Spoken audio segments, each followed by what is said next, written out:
Olá, gente, tudo bem? Vamos lá para o nosso último vídeo do terceiro bimestre. Então fiquem atentos. Se você não tiver lido o texto, sugiro que você leia o texto antes de assistir esse vídeo, tá? Então, se você não leu o texto, pausa aí, volta lá e depois vem aqui, tá? E se você não fez a atividade da semana passada, se não assistiu o vídeo semana passada, sugiro que você vá lá também e depois venha para cá, tá bom? Porque tem uma relação da semana passada com essa aula. Então nessa aula nós vamos falar sobre democracia digital, algumas relações. Estou fazendo uma obra do lado aqui, mas eu não vou editar o vídeo, vou continuar assim mesmo. Não sei se vai sair, mas enfim, vamos continuar. Então, nessa aula, nós vamos falar sobre a relação da web com aspectos democráticos. Então, falando da relação entre política, democracia e internet, é possível entender os processos democráticos, as relações políticas sem a internet? Entender somente como uma instituição, como elementos desassociados dos meios de comunicação e da web de uma forma geral? Então, na aula passada, a gente fez uma discussão da relação entre democracia e mídia, tratando mais da mídia tradicional. Hoje nós vamos falar mais da mídia virtual, né, das tecnologias da web. Então, na semana passada, nós já discutimos que não é possível. Né, tem uma relação direta entre a mídia e democracia. Né? Então, nessa aula, nós iremos trazer uma outra discussão, né, que para além da mídia tradicional. E aí falar da internet, da relação entre internet e processos democráticos. A internet ela contribui para o debate público, ela contribui para a participação política ou ela impede? Ela lança alguns entraves, alguns bloqueios para a participação social, participação política, para o debate público, para ampliar esse debate. Né? Qual é o papel da internet? É de reforçar, de contribuir ou de impedir o avanço desses debates? Né?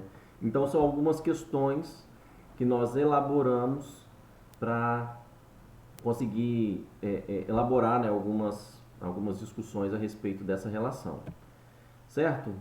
Então, uma discussão que nós já começamos na aula passada, né, que a gente vai manter nessa, é o papel da mídia. A mídia ela tem um papel de politizar ou de despolitizar a sociedade civil. Por um lado ela politiza e por um lado ela despolitiza, ou não? O seu papel é um papel único, ou politizar ou despolitizar. Né? Então essa é uma discussão interessante também. Inclusive, quem tiver aí fazendo exercício de redação, esse pode ser um possível tema também. Interessante você treinar em redação. Né? Então, e aí como eu estava dizendo, na aula passada a gente falou sobre a mídia tradicional e hoje a gente vai falar sobre a internet. Então, de estabelecer essa relação, o que tem de mudança e o que tem de continuidade entre mídia tradicional e as novas tecnologias da informação e comunicação. Né? Então, o texto aí que eu coloquei, ele traz aí que existem algumas interpretações sobre a relação entre internet e política, política-democracia. Né? Então, as três principais são a dos cyber-otimistas, a dos cyber-pessimistas e a dos cyber-céticos. Né? Então, o próprio termo já diz aí, cyber-otimista. Tem uma visão otimista sobre a web. Né? Então, eles olham a rede como algo capaz de aprofundar e corrigir as falhas da democracia representativa. Nós discutimos isso aqui, acho que na primeira ou na segunda aula. A crise da democracia representativa, lembra? Então, os cyber-otimistas eles olham dessa forma. Sim, eles reconhecem que tem uma crise da democracia representativa e isso pode ser, em partes, solucionado, ser revisto com o apoio da internet. Não unicamente, mas a internet é um braço que pode contribuir para superar um pouquinho essas falhas, né? Esses são os cyber-otimistas. Os cyber-pessimistas, por outro lado, para eles a internet aumenta as diferenças sociais, aumenta as clivagens, as desigualdades também. Por quê? Para os cyberpessimistas,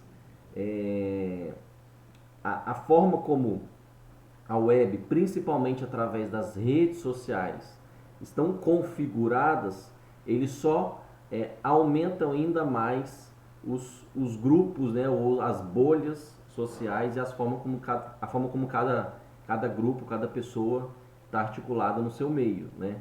Então, segundo os cyberpessimistas, os engajados se tornam cada vez mais engajados, os engajados politicamente, e os desengajados cada vez mais desengajados. Ou seja, eles reforçam as bolhas. Falou que a internet, ela só reforça, só amplia uma visão de mundo, uma visão política, uma visão ideológica que nós temos, né, a respeito de alguns temas, né? E aí, o terceiro grupo, que são dos cybercéticos, que eles vão falar, olha, a web não altera em nada o sistema político vigente. Eles vão falar, a mídia, a internet, as tecnologias é só um meio, né, de se ter informação, um meio de comunicar. Não é esse meio que vai interferir nas visões ideológicas, nas representações, nas escolhas, enfim, né? Então, os cybercéticos aí tem, o próprio nome já diz, são céticos em relação ao poder da web sobre a política. Bom, e aí nós vamos pegar aqui no segundo grupo, que são os cyberpessimistas, né, que é um grupo que tem tido um pouco mais, uma discussão um pouco mais ampliada, né, dos efeitos, né? E aí eles consideram que a internet ela tem um caráter reforçador de opiniões, né? Então, a visão de mundo que eu tenho, ela só é reforçada, ampliada ainda mais pela internet. Isso porque, isso principalmente devido aos algoritmos, né? Que a gente ainda não entende claramente como que eles funcionam, né? Existem várias ideias, existem algumas suposições, existem algumas teorias, mas existem outras também afirmando que é uma coisa que já está meio que descontrolada e a gente não tem muito domínio, né, sobre a inteligência artificial. Enfim, diante dessas várias discussões sobre a força dos algoritmos, se a gente pegar aqui, é uma discussão bem ampla, né? O cyberpessimismo vai falar que, olha, os algoritmos, ele reforça as opiniões. Eles reforçam as opiniões e só fazem com que as pessoas se agrupem cada vez mais dentro de bolhas, né? Então, as bolhas sociais, esse termo que tem sido cada vez mais utilizado. Então, eu coloquei aqui alguns exemplos.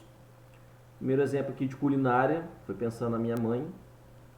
A minha mãe, não estou aqui fazendo reforço de gênero, tá? Mas é porque minha mãe gosta muito de culinária. E aí, observando, fazendo uma observação do uso que ela faz do Facebook, é a única rede social que ela usa, para ela só aparece páginas de receita de crochê também, que é uma coisa que ela usa muito. Enfim, mas ela não segue somente essas páginas, mas basicamente no feed dela inicialmente só aparece isso. Por que só aparece isso, né?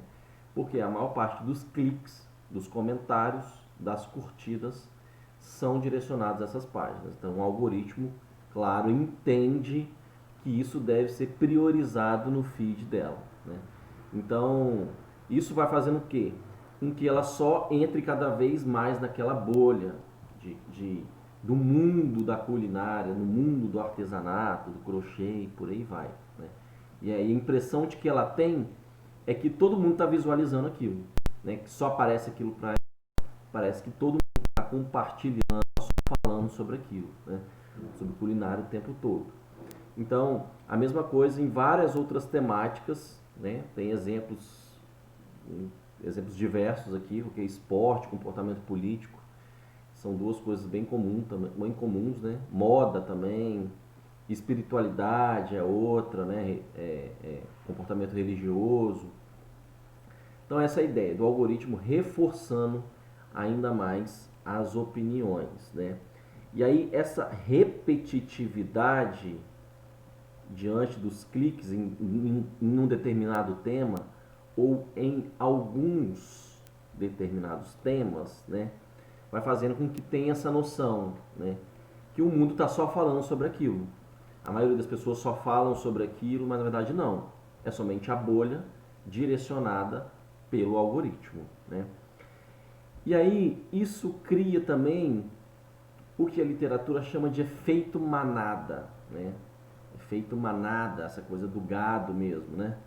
Que aí cria uma ideia do que é certo e o que é errado.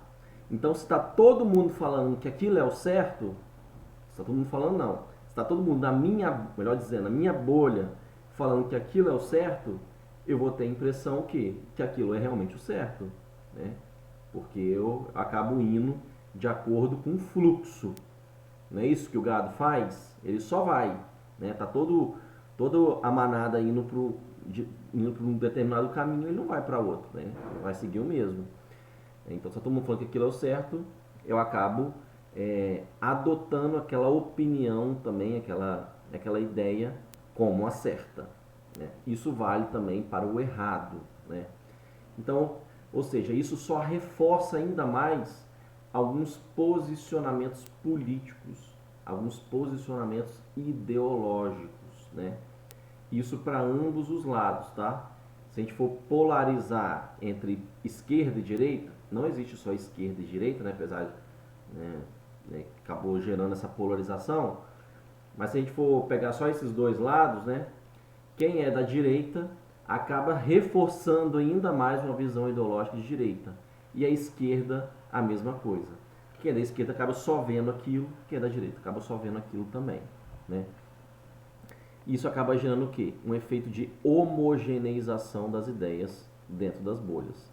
Parece que está todo mundo só falando sobre aquilo, todo mundo pensa igual, né? Então, nesse sentido que a internet ela trabalha como um elemento reforçador de ideias, de opiniões, né? E aí, quais são os efeitos disso para a democracia? Quais são os impactos disso para os processos democráticos, né? Então, se a gente pensar aí duas visões políticas principais nas últimas eleições presidenciais, né, que é da extrema direita, né, os eleitores do Bolsonaro, e também do centro-esquerda, da esquerda, no caso seriam os eleitores do PT, não só essas duas visões, nem esses dois partidos, mas aquilo que prevaleceu, né? Então, esses reforçadores só alimentavam ainda mais uma determinada decisão, né, e uma opinião dentro daquele grupo, né?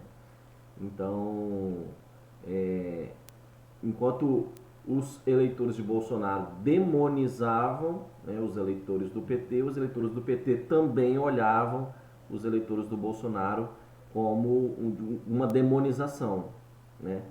Então isso faz com que só crie ainda mais diferenças e uma polarização.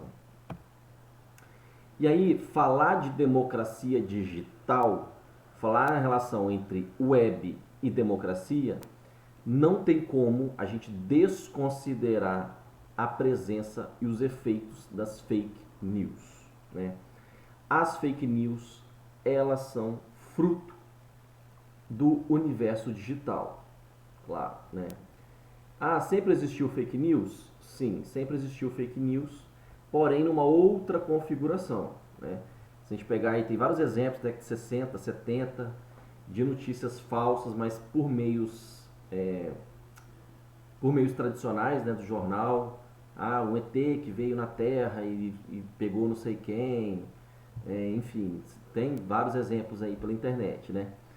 Porém, esse fenômeno considerado fake news é um fenômeno que é fruto da internet, né?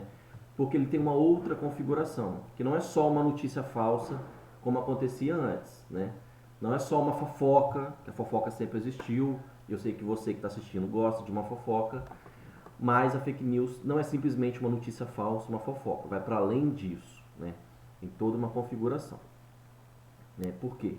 O alcance e a rapidez das fake news, elas não têm precedentes historicamente, né? a forma como elas são veiculadas é diferente das notícias falsas dos aspectos tradicionais, né? Então vamos falar um pouquinho sobre fake news, né? As fake news, elas fazem parte de campanhas de informação. Então são campanhas bem ordenadas, bem estruturadas.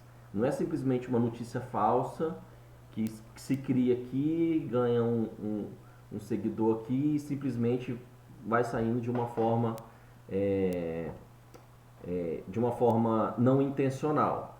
Elas são intencionalmente produzidas e distribuídas. Né? Não é igual a fofoquinha. A fofoquinha você faz uma fofoca aqui, alguém vai lá, escuta e passa para frente de outro jeito, depois o trem vai só criando força. As fake news não funciona muito bem assim. A gente vai falar sobre isso, né? Então é uma propaganda que ela tem alguns aspectos, algumas características. Uma delas é a demonização do inimigo, né?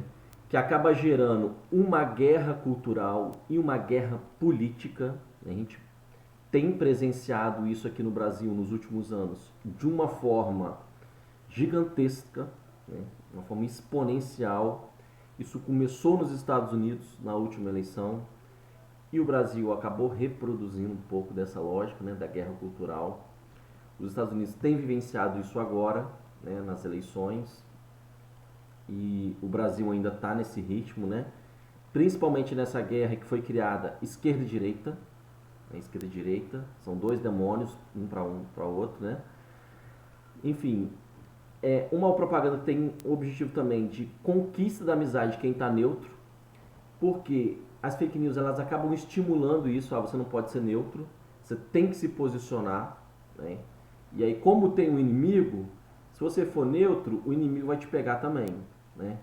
Então, isso faz com que as pessoas vão adotando ideologias políticas, mesmo que talvez elas não tenham afinidade, não sabem nem o que está seguindo, mas ela tem necessidade de seguir alguma coisa, né? Então, eu sou Bolsonaro ou eu sou PT, né? Tem essa coisa. Então, você não pode ser neutro. E uma desmoralização do indivíduo.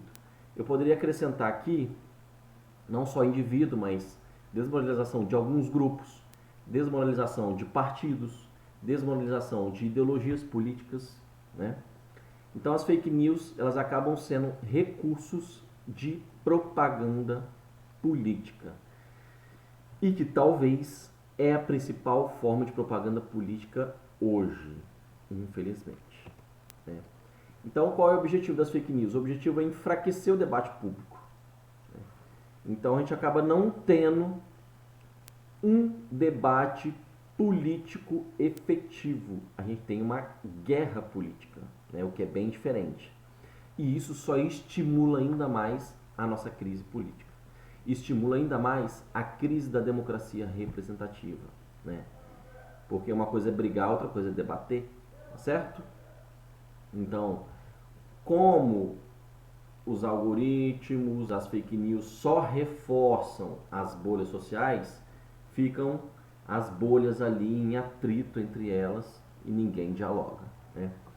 E aí as fake news, elas são consideradas também como um tráfico. É como uma rede de tráfico mesmo, né? Você pensar na produção de fake news, tem os cada pessoa ela tem uma função. Essa palavra que eu estou tentando lembrar, uma função, né? Então, se pensar no tráfico de drogas, tem o aviãozinho, tem o traficante, tem aquele que produz, aquele que faz a contabilidade, o gerenciamento, né? Então, tem várias funções dentro do tráfico. Tem o olheiro, né? Na rede de fake news, também tem pessoas com funções delimitadas. Então, a gente observa que está sendo falado, tem uma que vai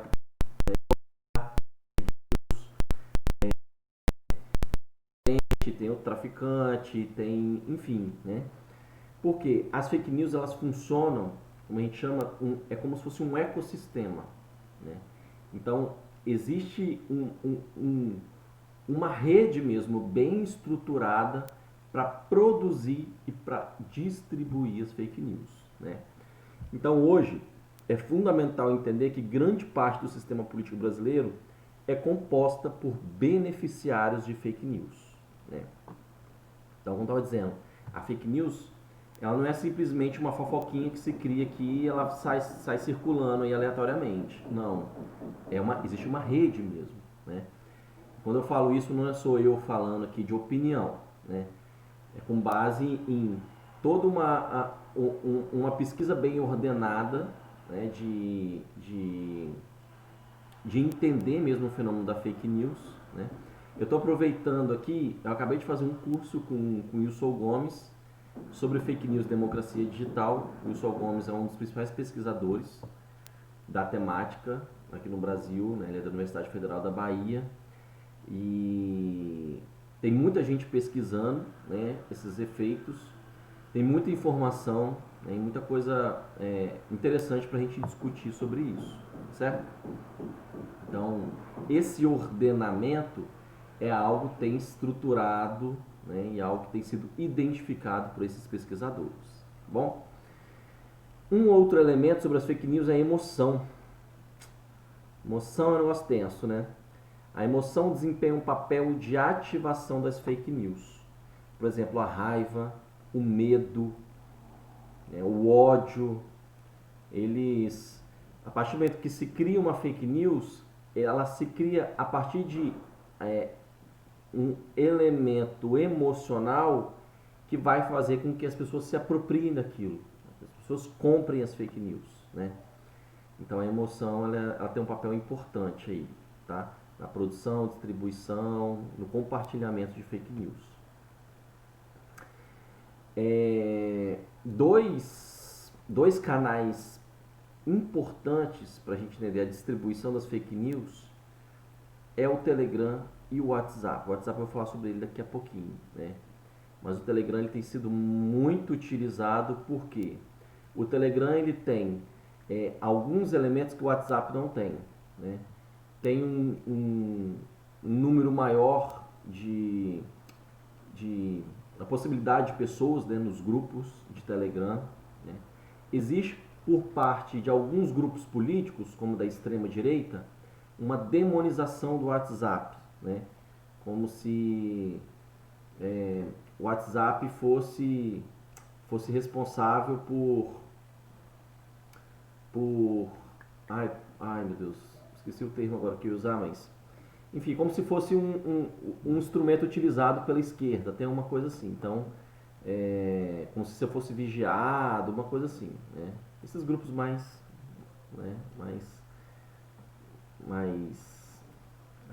loucos, né, gente? Vou colocar assim.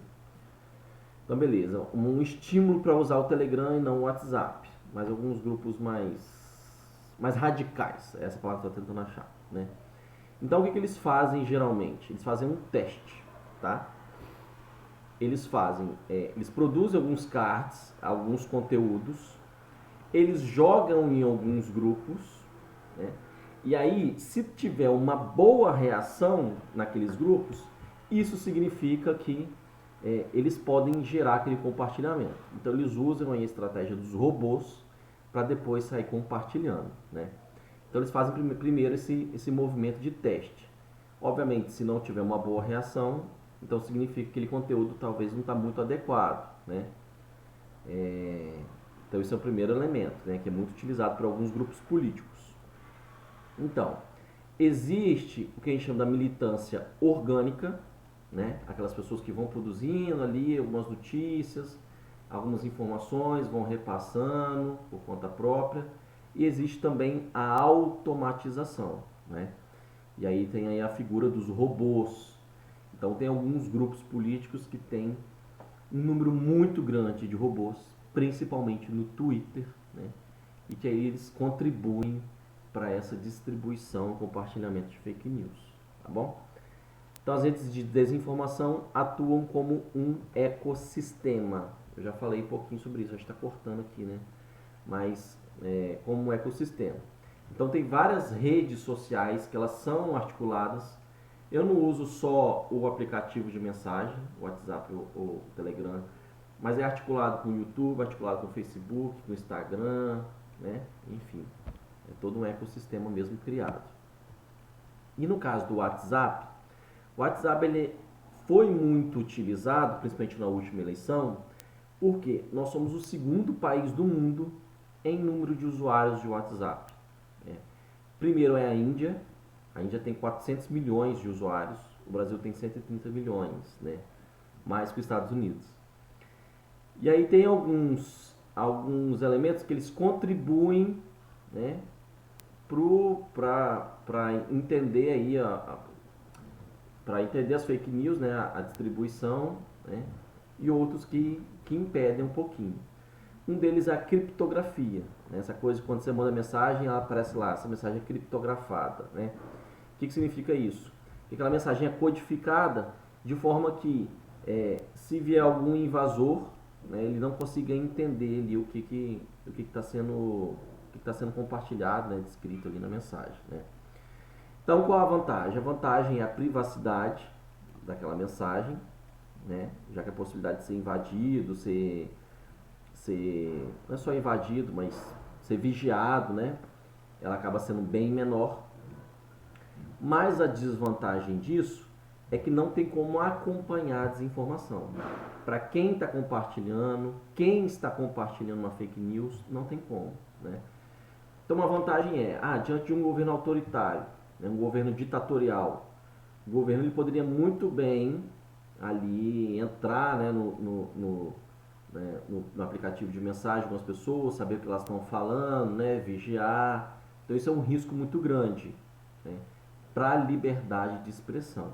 Mas a desvantagem é essa, que se a pessoa estiver compartilhando a fake news, não tem como saber, já que a mensagem é criptografada, né? Então, alguns grupos políticos eles se utilizam disso, da criptografia, para sair compartilhando e jogando aí fake news à vontade, certo? E aí o que acontece? Isso estimula ainda mais o que a gente chama do populismo digital. O populismo lá tradicional, Getúlio Vargas, ele tem agora uma outra configuração, que é através dos meios digitais, né? Então, os líderes populistas digitais, eles usam as redes sociais para controlar a narrativa, né? Então, utilizam aí essa configuração das redes sociais para estimular o que é dito e o que não é dito, né? Então, quando na aula passada lá a gente falava que a mídia, ela direciona a opinião pública, né? O que vai ser dito, o que não vai ser dito. As redes sociais, elas acabam tendo esse papel também, né? E aí, a desinformação, ela gera desconfiança e desestabiliza a população, acirrando ainda mais a popularização. É algo que eu já falei isso aqui, né? Atualmente não há casos clássicos de censura, né?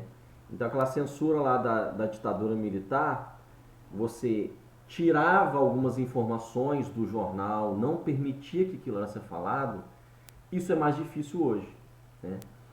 Mas porque a gente já sabe como que funciona a censura. Então hoje nós não aceitamos isso, né? A sociedade civil não aceita isso, os meios de comunicação, o jornalismo não aceita isso, porque nós já passamos por uma censura, a gente sabe como que funciona, então a gente sabe combater a censura. Porém, o populismo digital, ele utiliza outros formatos de censura. Ao invés de calar o cidadão, né, o que eles fazem? Eles inundam as redes sociais de forma a afogar algumas informações, né? Então, quando um tema é importante, ele é colocado, né, os populistas vão lá e lançam outros, né? As pessoas esqueçam o tema primário, aquele principal, né? E aí isso é o que a gente chama, né, na literatura de fake news, de stuffing ou grassroots, que no caso literal seria ou a grama final. E o verdadeiro tem o outro sabe para ter uma verdadeira, né? Umas que a gente não vê que aquilo original, né? Então, é, é mais popular do que é, forçando uma discussão e disparando isso através dos robôs, né? Exemplo, no início do governo Bolsonaro, a ministra Damares, ministra da Família e dos Direitos Humanos, ela, né, num determinado momento, falou que, né, da questão da cor, o azul é de menino e a rosa é de menina, né? E aí as pessoas começaram a criticar e discutir sobre aquilo e fazer memes, alguns fazer piadas, alguns concordar, enfim. Nós fomos inundados por essa discussão, né?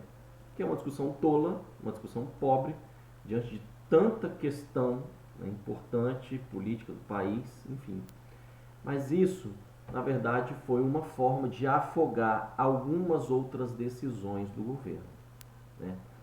Então, essa é uma outra forma de censurar algumas discussões. Então, ali estava a discussão sobre a aprovação do... Esqueci agora a taxa de banco no SMS, esqueci agora, depois eu coloco no comentário. Mas enfim, e também da aprovação da reforma previdenciária, né, que teria um impacto muito maior do que seu azul de menino ou seu rosa de menina, se é de quem lá for, né? Enfim, né? Então isso é uma forma de censura digital. Certo, gente? Acho que tá tranquilo, né? Isso aqui dá muita discussão, né? A gente poderia ficar horas aqui e várias subtemáticas dentro disso aqui. Também dá muita discussão. Uma delas é a questão dos algoritmos, né? Das redes sociais. Então, se alguém quiser ampliar um pouco dessas discussões, né? Me fale aí, estou à vontade e à disposição de vocês, tá bom? Então tá, gente. Até a próxima.